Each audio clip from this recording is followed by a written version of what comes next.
Hi folks, welcome to another fun flip video with Mr. Bozaday. Today we're going to look at this problem in which we're going to apply our knowledge of forces to find some unknown forces.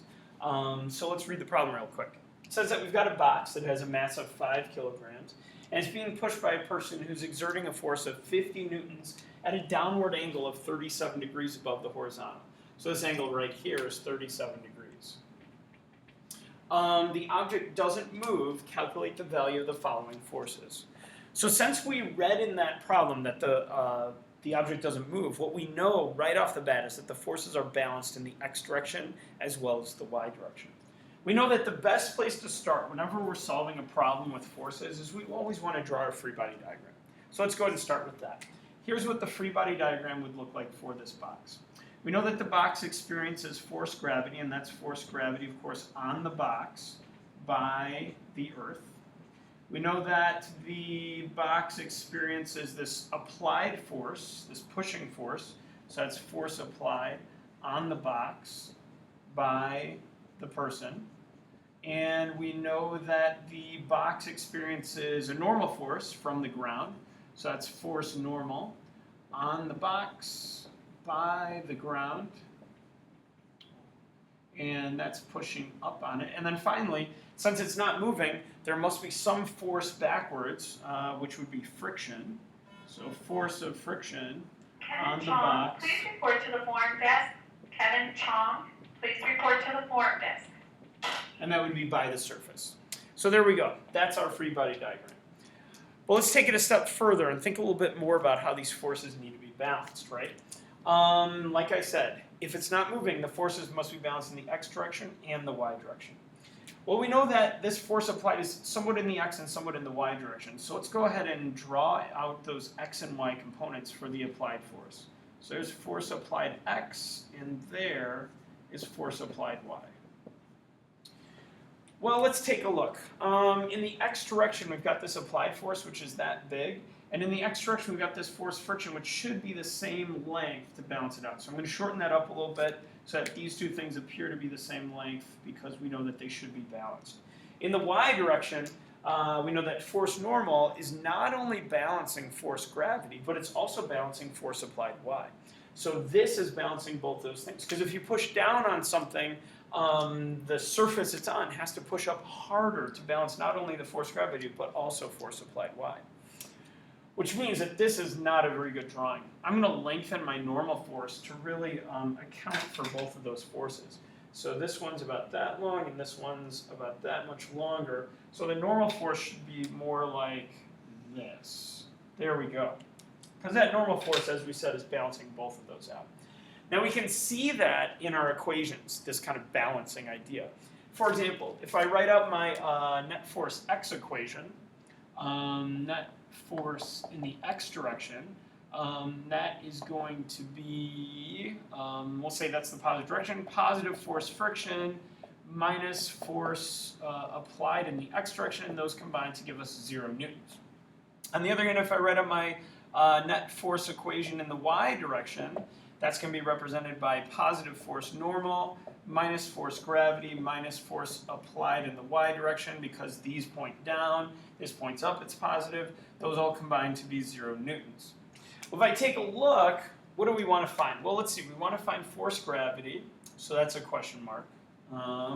We don't know that, but that's something we want to find. So, we can start there. Let's start there. Before we do anything with these equations, we now have an equation for force gravity. And force gravity, we know, is equal to mg, where that's the mass of the object in kilograms times the field strength of gravity. And we know that the field strength of gravity near the surface of the Earth is 9.8 newtons per kilogram.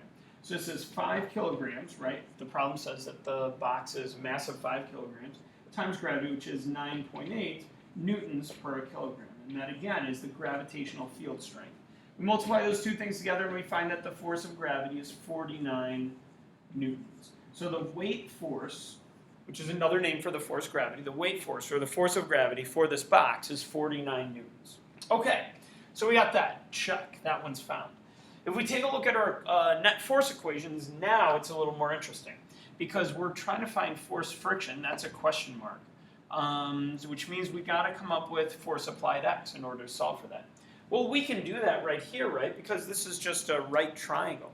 And we know this angle is 37 degrees. And the hypotenuse is the force applied. And the force applied is given to us to be 50 newtons. So we can use our trig functions to find the X and Y pieces. For example, we know that Cassandra Meridian, to find please the report to the adjacent, form desk. Cassandra Meridian, please report to the form desk. to find the adjacent in a triangle, we're going to use cosine. So we're going to say hypotenuse times cosine of the angle is going to give us the adjacent. In this case, the hypotenuse is 50 newtons, and we're doing cosine of 37 degrees. So that's going to give us the adjacent, and the adjacent is force applied in the x direction. So if we multiply that out, we're going to find that it's 30 newtons of force is the force applied in the x direction. Okay, well, while we're at it, let's go ahead and find force applied in the y direction. I'll do that right here. And we know that we can find that using our sine function, right? So we can say hypotenuse times sine of theta is going to give us our opposite. And so hypotenuse in this case is 50 newtons. Sine of, we're looking at 37 degrees, is going to give us our y because that's opposite of the angle. So 50 times sine 37 gives us 40 newtons. Actually, I think I flipped it. Let me check here real quick. Yes, I flipped it. Sorry. This is going to be 40 newtons in the x direction, and this one is going to be our 30 newtons in the y direction. Part of the reason I know, so force applied y is going to be 30 newtons. Part of the reason I know off the top of my head that's going to be 40 and 30 newtons is because this is basically a variation on a 3, 4, 5 triangle. The hypotenuse is 5 times 10, and then in the x direction it's going to be 4 times 10, and in the y direction it's going to be 3 times 10 because the angle is 37 degrees. Okay, so now we've got our force applied x correctly, in the, so that's 40 newtons, and our force applied y, which is 30 newtons.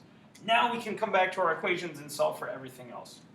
So force friction minus force applied x is 0 newtons because they're balanced. So basically what we're saying here is force friction, if I add that to the other side, equals force applied x. Well, force applied x is 40 newtons, so force friction is also 40 newtons, right? This and this are balanced. So if this is 40 newtons, that's 40 newtons. In the y direction, force normal we don't know, but we do know force gravity, it's 49 newtons, and we do know force applied y, it's 30 newtons. So really what we're saying here is force normal is, if I add those both over to the other side, is force normal is equal to force gravity plus force applied y. In other words, force normal is balancing out force gravity and force applied y. So force normal is equal to 49 newtons, force gravity, plus force applied y, which is 30 newtons. Add those together and we find that the normal force is 79 newtons. Just as we had suspected, the force normal is larger than this and this individually, it's equal to those two combined. There you have it, folks. That's how you solve for a problem like this. Always draw your free body diagram. Use your knowns to kind of come up with any values you can. For example, force gravity, force applied x, force applied y. And then use your net force equations to solve for any other unknown forces. Great. I hope that was helpful. See you later.